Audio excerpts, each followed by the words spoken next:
Kementerian Pertahanan Rusia merilis rekaman yang memperlihatkan aksi Pansir S dan Igla dalam menggempur posisi pasukan Ukraina.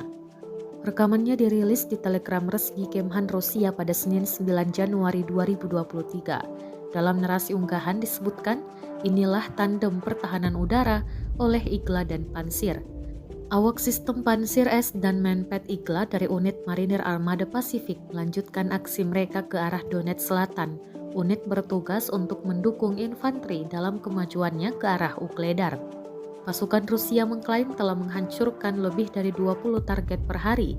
Sasaran mereka diantaranya kendaraan udara tak berawak buatan NATO dan rudal dari sistem roket peluncuran ganda HIMARS buatan Amerika Serikat. Sistem Pansir mampu secara bersamaan mendeteksi dan melacak beberapa target udara, bahkan dari berbagai jenis dan ketinggian yang berbeda. Jelas keterangan unggahan.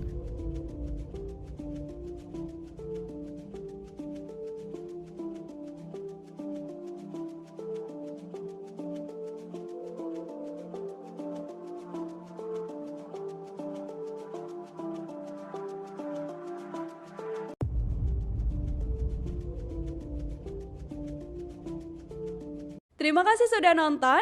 Jangan lupa like, subscribe, dan share ya.